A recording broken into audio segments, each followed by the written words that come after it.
Welcome back to another discussion roundtable with Pete and Joel. So we just finished up a discussion on internships as a transition avenue in recruiting firms. So hopefully you checked out that entire webcast or podcast. And if you haven't, we would highly recommend listening or watching prior to jumping into this discussion. But we did want to also talk about how Cameron Brooks qualifies as a Skillbridge program, what that looks like, and hopefully answer your questions around it. So Joel, I know you've been doing a lot of work around this. Why don't you kick us off? Sure, absolutely. So full disclosure here on the Skillbridge piece, we've applied for official recognition at Skillbridge by Skillbridge itself. However, there is a way through Skillbridge that the commander, the transition offices, or the Army, if it's Army Career Skills Program, can approve it as a program at the specific location. And I don't know how many we've done. It's been well over 10, and they've all been approved as being the Skillbridge program. So yes, Skillbridge is associated often with internship. However, if you read the Skillbridge program, it's really defined as any program that helps the veteran find employment post-military. And it goes on to an explanation and things like that. And so we fall underneath that because we're not just lining up interviews. We are teaching, and this is part of what it says in there, developing skills and knowledge to find employment post-military through the reading program, through this exercises in our development program, through the interviewing skills, the career coaching, the interview skills workshop. We have educational webcasts, study groups. We could go on and on and on. Things that are part of our pillars of our program. When these organizations see what the military officer, the junior officer is going to be doing, they see, yes, this program is preparing the individual to get out of the military. Because Skillbridge is designed, let's make sure our veterans aren't unemployed, right? Let's make sure our veterans aren't underemployed. And so we qualify under that. And so where is it helpful and beneficial? Because often, remember in the previous episode, a lot of people are like, man, I just need a break. The military is oppressive. And I am still busy. I just talked to somebody who's coming to our April conference in 3 months. He says, I got 2 jobs right now. I'm traveling back and forth between San Diego and Yuma, Arizona. I got a unit I'm taking care of in Yuma. I've got this exercise I'm doing over in San Diego. And he's getting out in 3 months, coming to conference in 3 months. And so he's like, I got to catch my breath. So I think sometimes people want to do the Skillbridge, like I've got to be left alone in order to get my affairs in order and get ready to get out. So our program qualifies as Skillbridge where one can take time off, focus on their preparation, even add in things like if you're working on your MBA, try to finish that up, maybe throw in a project management certificate, Six Sigma certificate or something else, as well as go to the career conference and do follow-up interviews. So I've seen several different ways that Pete can comment on this, but if the shortest amount and probably the most effective is 30 days prior to our career conference, stepping away from the military, focusing on the Skillbridge, time away, working through Cameron Brooks's preparation, then 30 days of the career conference and follow-up interviews. So about 60 days, we've seen people do longer, but about 60 days roughly is ideal, where you can do the conference, you can do follow-up interviews, and then prior to conference, do all that interview prep. Sometimes people do more on the front end, so they can do like a certificate, almost like mini graduate courses before they make the conference. Yeah, so I think the number now is we just, another person coming to the April conference just started his, and so I think we've either seen a total of 18 folks, some of whom are still in the program, the Skillbridge program, come through this program, and all 18, or excuse me, the ones that have actually come to a conference at this point in the game, have maximized the opportunity at the conference. I mean, knocked it out of the park in terms of the number of companies that pursue that officer after the conference.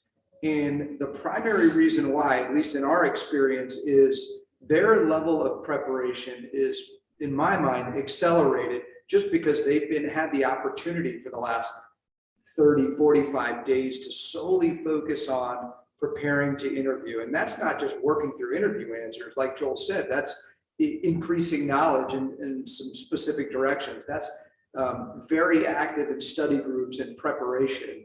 So in our experience, what we've seen is every person, to a person, every single one of them has come to the conference with a level of preparation that has allowed them to maximize every interview and maximize the opportunity at the conference. Therefore, it gives them lots of opportunities to do multiple follow-up interviews and ultimately choose the company that's right for them. The other thing that we've seen, and it wasn't part of it initially, but I think it's been a really nice addendum or an adjunct to what was already planned, is we see military officers who are in the Cameron program prepare for the conference. And let's talk about what that actually looks like here in a second. But prepare for the conference, come to the conference, do the follow-up interview, accept an offer, and then they're still in the program. They're still doing the CSP or the Skillbridge through Cameron Brooks. And so they'll turn around, because they're done with their search, they'll turn around and help the next group of officers. They'll do a couple of mock interviews. That they'll just really pay it forward. And we have found that to be a very helpful part of the whole. It's not a requirement, but a very helpful part to the whole CSP program, right? The Skillbridge program. So yeah, we've had people that have helped us out with educational webcasts. They have helped other candidates, officers prepare. We've even had two that wanted to do some work for and with Cameron Brooks. And in some ways, we have to be careful of what we have them work on. But prior to the conference, they helped us with marketing. I don't mean out there like giving away flyers, but they were like doing some research on us, like what's out on the marketplace and what is our penetration in terms of out on the website, how well are we known? And they did all this analysis and gave us some information. They sat in on marketing meetings with us. So it's gone, kind of depends. And this is what I love about the Cameron Brooks program. It's not overall, and even the Skillbridge, it doesn't have to be per one person, that it can be designed specifically for that one person. What the other thing that we do too is, in most cases, the person that's doing Skillbridge will also email me or Rob or Pete at the end of every week. This is what I've done to make sure we're meeting the spirit of the program, that they're checking in with who's sponsoring the Skillbridge program, that we're keeping them up to date. So we are having conversations every 2-3 weeks, typically, as they get closer to the conference with team members, but also getting updates. Joel, I've done these 4 things as I've gotten back closer to my conference. So it has worked really, really well in helping people be well prepared, be able to step away from the military, to take that deep breath, to focus on their preparation, to focus on their conference, and focus on their health, to be very another singular focus there. And back to our previous episode, what it doesn't solve is that it doesn't help you know your job, where you're going, your career, any earlier. So that's if that's what you're looking for, that's not going to be the benefit of the Cameron Skillbridge. The benefit's going to get the career conference, compare options, great preparation, and if your commander is going to allow you to do it, you can step away. But like I said, I just want to be clear. It's not on the Skillbridge web portal. We are applying. It becomes a Skillbridge program that you put out the paperwork yourself. We have verbiage that help you put into your application. I believe it's your transition office and your unit commander ends up approving it. And 18 at least, and growing in the last really 2 years have been approved for it.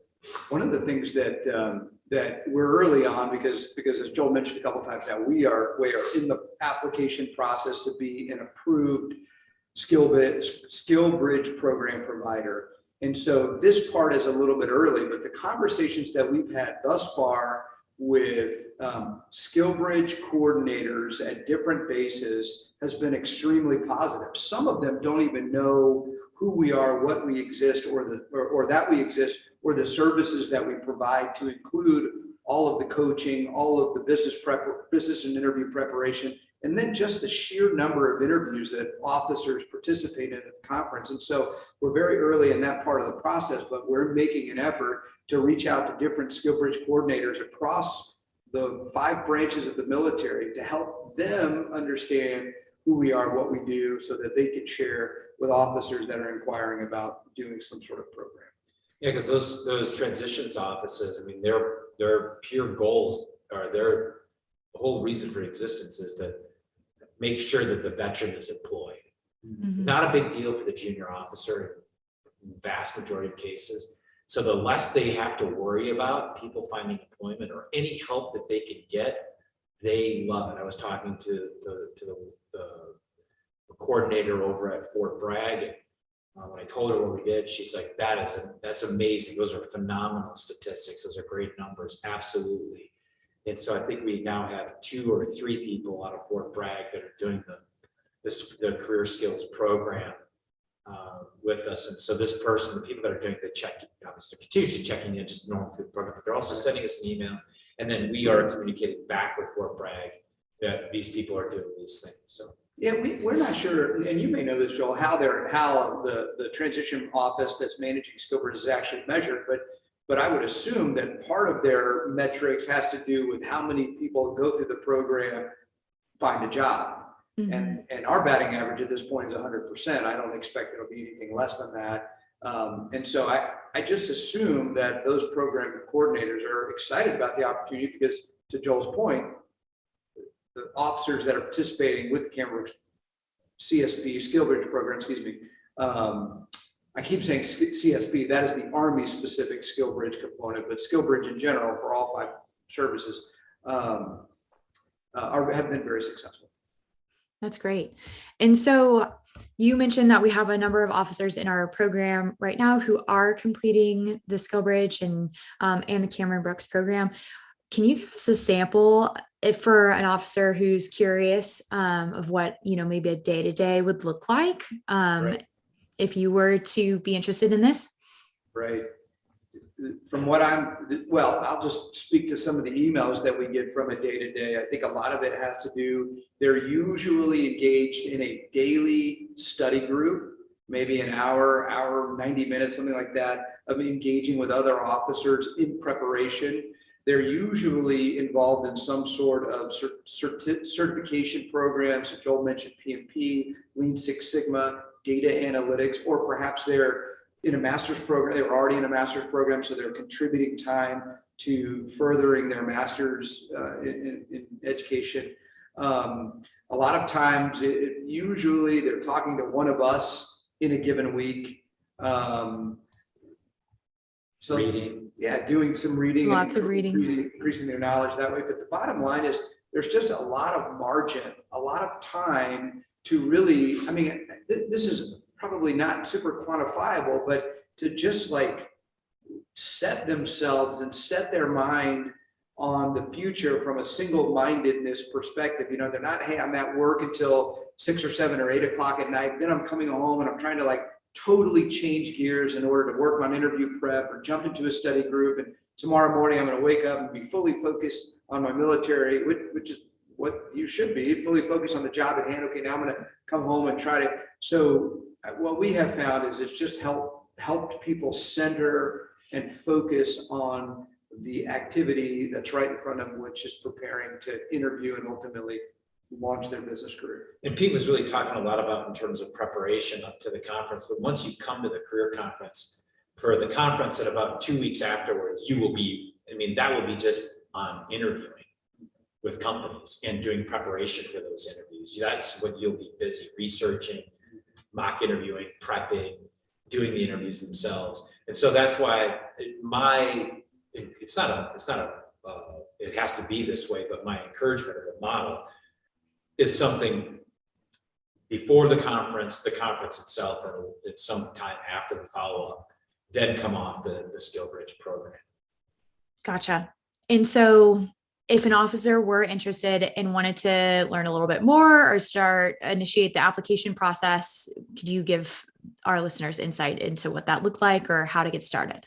Yeah, they contact Pete. Pete's our in-house coordinator that's managing all this.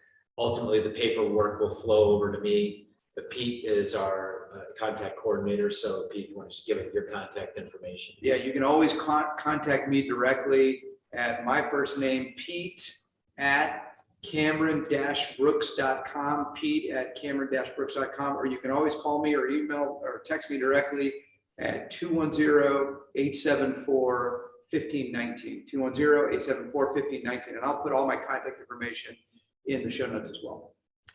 Awesome. Well, thank you again, gentlemen. This was a fantastic episode. Very exciting news, just to hear all about the Skillbridge and how Cameron Brooks can work within that. So thank you.